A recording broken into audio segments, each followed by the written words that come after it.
नमस्कार दोस्तों, मैं अंकुर उपाध्याय स्वागत करता हूं आप सभी का आपके अपने YouTube channel share market analysis में।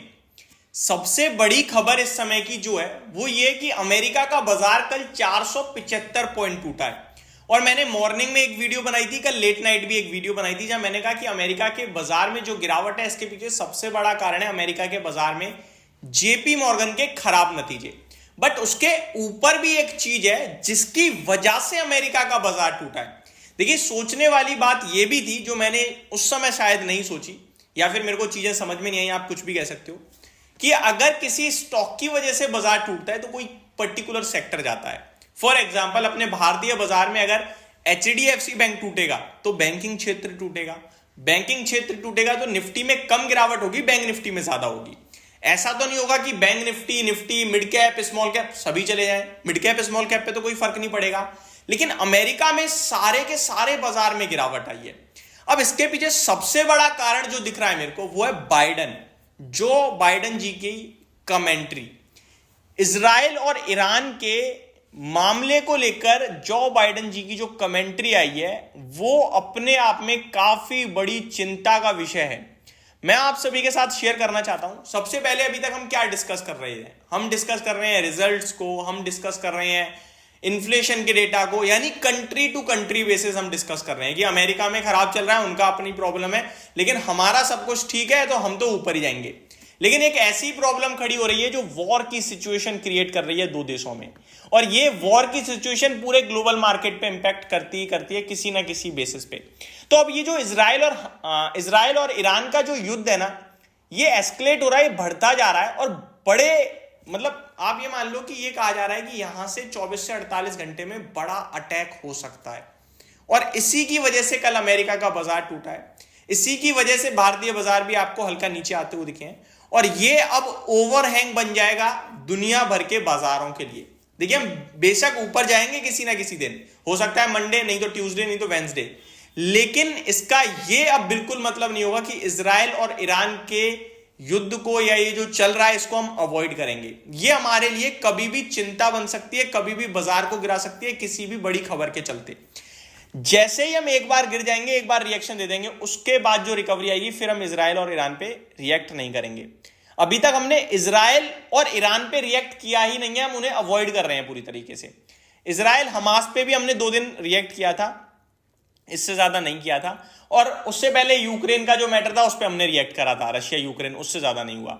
सेम चीज, एक चीज को लेकर बाजार बार बार रिएक्ट नहीं करता है, लेकिन इजराइल और ईरान के मामले पे हमने अभी तक रिएक्ट किया ही नहीं है। तो एक बार रिएक्शन आएगा। अब एक बार का रिएक्शन ये नहीं होता एक दिन के लिए आएगा, वो डिपेंड करता है सिचुएशंस पे। एक दिन में प्रॉब्लम है, 2 दिन में प्रॉब्लम है, जैसे कि अभी आपने देखा इजराइल हमास, उसमें हम 2 ही दिन रिएक्ट करें बस। इजराइल ईरान के मामले में हो सकता है 1-2 दिन ही करें, लेकिन ये मामला बड़ा गंभीर है, आप समझिए। देखिए, इजराइल को खुल्लम खुल्ला सपोर्ट कर रहा है यूएसए, और इसी के चलते भारत भी कर रहा है। वहीं ईरान को बैकफुट से सपोर्ट आ रहा है, अदरवाइज ईरान इतना नहीं है कुछ। बैकफुट से सपोर्ट की बात करें तो ईरान को चाइना और रशिया सपोर्ट कर रहे हैं, और इसीलिए वो पीछे से लड़ा रहे हैं, ये सामने से फ्रंट फुट पे लड़ रहे हैं। ये एग्जैक्टली वही है कि एक कार बनाने के लिए कंपनियां तो बहुत सारी यूज होती हैं, लेकिन बिकती एक कार के नाम से है। सेम लड़ तो ये 2 कंट्री ही है, लेकिन लड़ाने का पीछे से काम बहुत सारी कंट्रीज कर रही हैं। अब मैं आप सभी के साथ जो बाइडन जी का कमेंट शेयर करता हूं जो कल उन्होंने करा है। यहां पे उन्होंने क्लियरली लिखा है, एग्जैक्टली मैं आपके साथ वर्ड टू वर्ड शेयर करूंगा, कोई ऐसा नहीं है कि अपने मन से बोलूंगा। Israel Iran tension, United States president Joe Biden expects Iran's attack on Israel to come. Iran का अटैक इजराइल पे हो सकता है, जल्दी आए।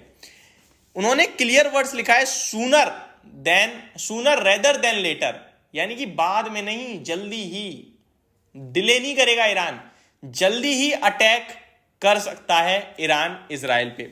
इसके बाद उन्होंने यह भी लिखा है, warning the middle eastern country don't as per our Reuters report on 13 April Biden reiterated Washington commitment to defend Israel and warn Iran that it will not succeed.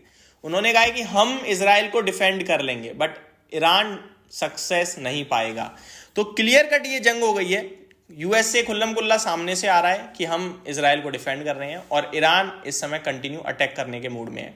और जल्दी ही आपको कोई खबर आते हुए दिख सकती है, मे बी संडे यानी कल तक आ जाए और हो सकता है मंडे आपको कुछ देखने को मिले।